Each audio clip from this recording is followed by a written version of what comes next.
To us human beings, absence of light means darkness. And when we can't see anything, we often assume there simply isn't anything. But what if we just don't have the right eyes to see what is out there? Thanks to its ability to detect radiation at far infrared and sub-millimetre wavelengths, the Herschel Space Observatory allowed us to unveil secrets of the cosmos that are invisible to other telescopes, revealing faces of the near and distant universe that so far had remained hidden. Herschel gave us the ability to see light that was always there, but we couldn't see before. So my name is Göran Pilbratt. I'm the Herschel project scientist, and I've been working on Herschel since 1991.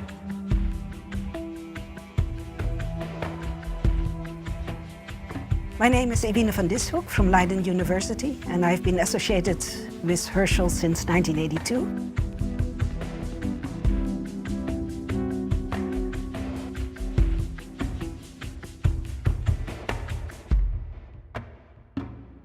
The far-infrared telescope in the late 70s, early 80s was seen as interesting because absolutely nothing, no observations had been done in this part of the spectrum because there were no equipment to do it. And this part of the spectrum is key to understanding several aspects of what's going on in the stellar medium, including how stars form, for instance. Well, one of the dreams in the community at the time was really to understand how and where stars are formed and of what kind, low mass, high mass. For me as a chemist, the big question was really how molecules like water are produced in space and how we can follow sort of their trail from collapsing clouds to planetary systems. And then there was a whole other science case on the deep extragalactic universe. Can we resolve the far-infrared background into individual galaxies? And how do these dusty galaxies form and how do they evolve? So in the spring of 1982, Thijs de Graaf organized a meeting where he collected people interested in this area and in order to prepare the writing of a proposal for a far-infrared telescope. And after the summer, this proposal was written and submitted. And this is how it all started. In 1982, I was still a PhD student in astrochemistry, but I was invited to come to this meeting where all the big names in millimeter astronomy were present. And that is really where we developed the initial science case for Herschel. We realized that to advance our science, we needed to be able to peer into these dusty regions of the universe, where all the action is happening, where stars and planets are being formed, and where galaxies form and evolve. Drafted in 1984, the Horizon 2000 plan was distilled from 77 proposals from the community for future space missions. However, only 2 of them entertained the idea of far-infrared astronomy. The mission later known as Herschel was one of them. This concept was very well received and was eventually selected as one of the 4 cornerstone missions of the program. The Horizon 2000 program was composed of cornerstone missions and somewhat smaller, medium-sized missions. Herschel was so ambitious in scope and scale, there was never any chance of constraining it to the envelope of a medium mission, so it was an obvious choice for a cornerstone mission. It also was the first time we explored that long wavelength region of the electromagnetic spectrum from space in such detail, so it became an obvious choice. Because it was built to be sensitive to the far infrared light, Herschel was able to see where humans and other telescopes were blind. To be able to perform the many different observations, astronomers wanted Herschel to be equipped with 3 different but complementary instruments: 2 imaging photometers and spectrometers, PAX and SPIRE, and 1 heterodyne spectrometer, HiFi. Keeping these instruments at extremely low and stable temperatures was critical to the success of the mission.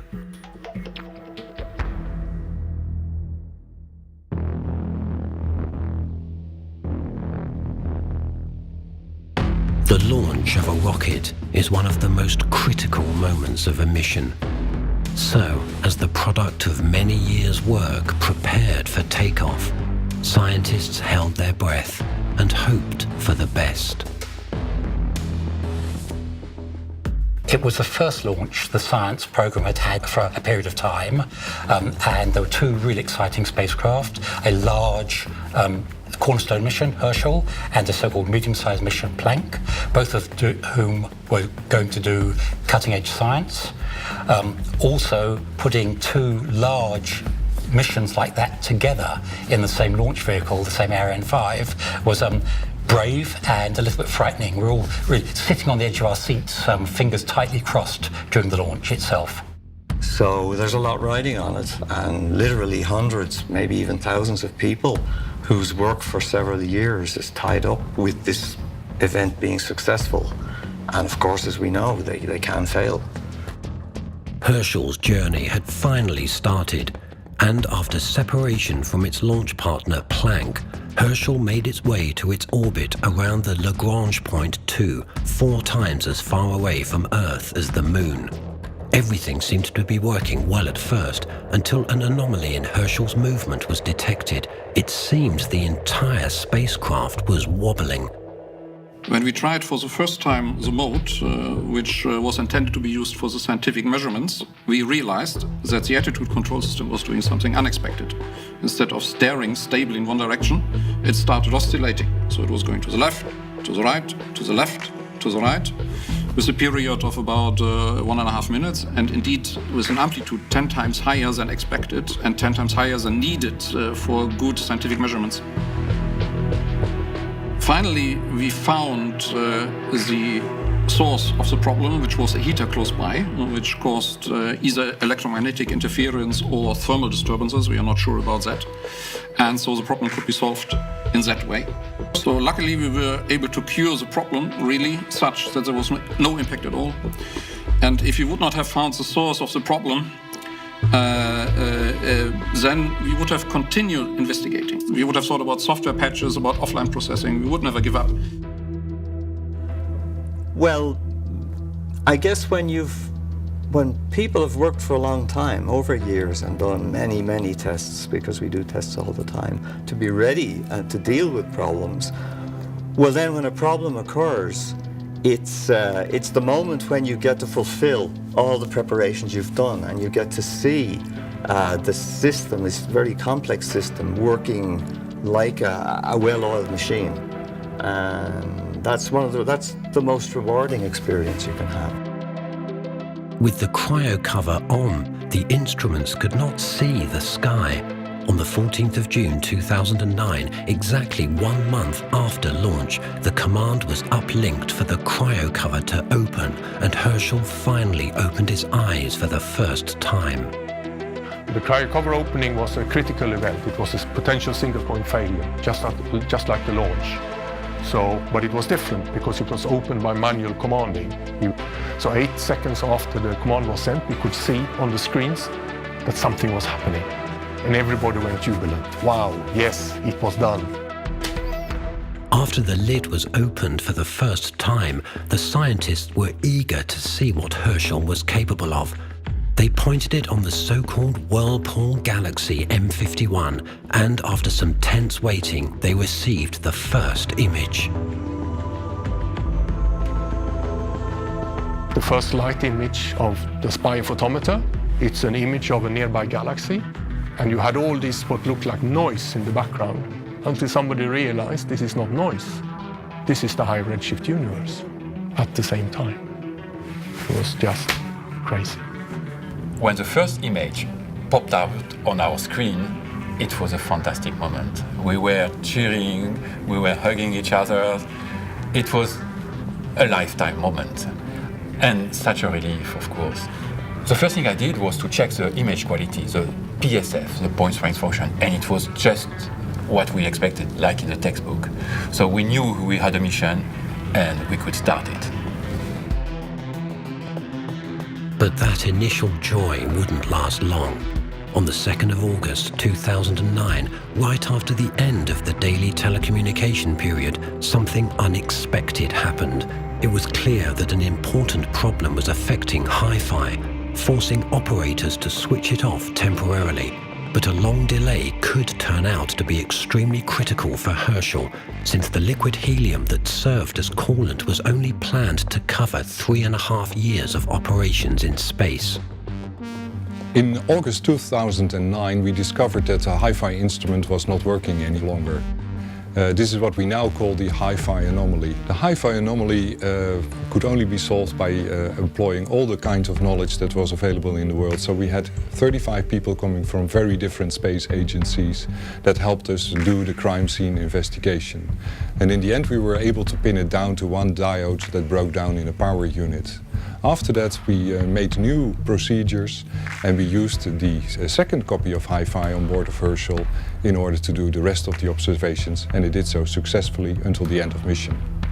It was a great relief because the investigation had been very tense for me, but also for the whole team. And it was great to see that the results were coming in again and that the whole astrophysical community could use Hi-Fi again. So in the end, I was very, very much relieved.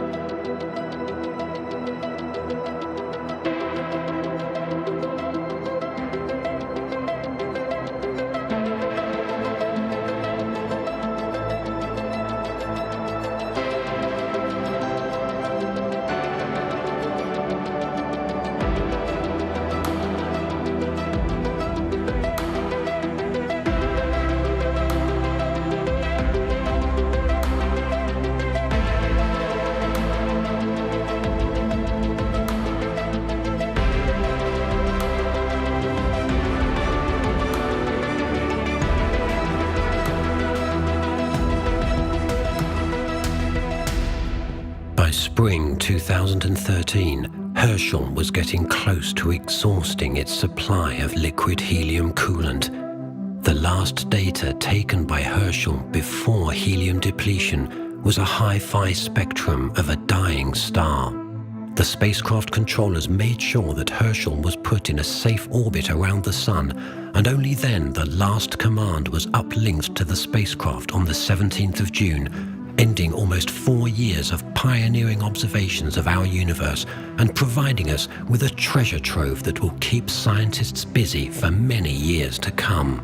The very last command to Herschel was in fact the end of a sequence of commands where we slowly shut down all the systems one by one, and in the end we switched off the communication system so it could not talk to us anymore. So sending the last command was a mixture of sadness and achievement. Massive sadness because it was saying farewell to a spacecraft that had performed magnificently, and achievement because yet another milestone ticked off in the 35-year voyage of Herschel.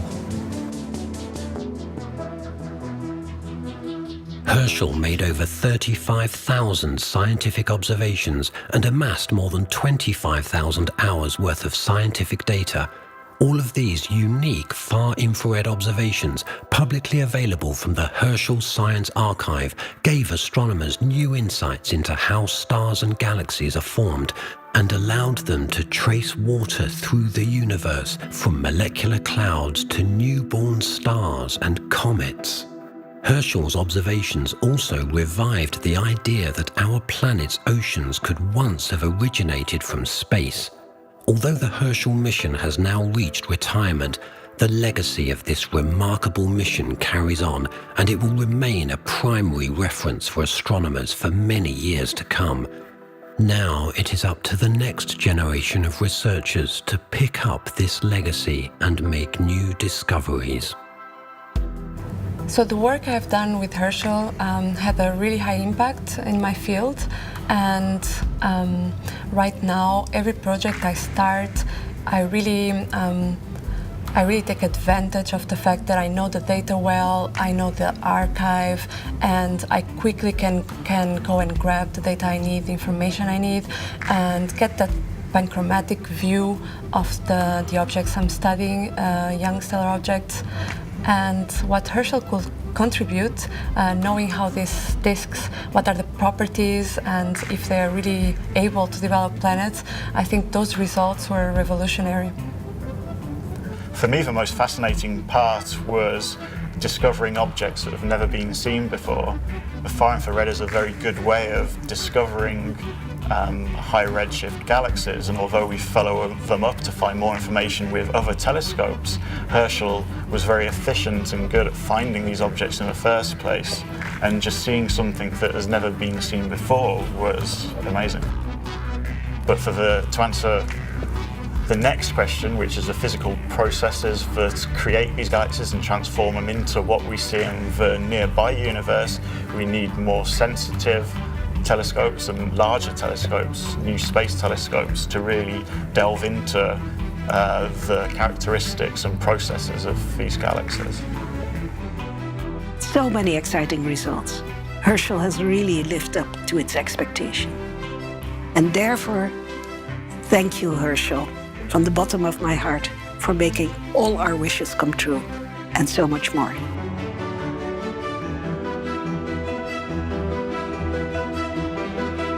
Tack för allt du har gjort för oss, Herschel.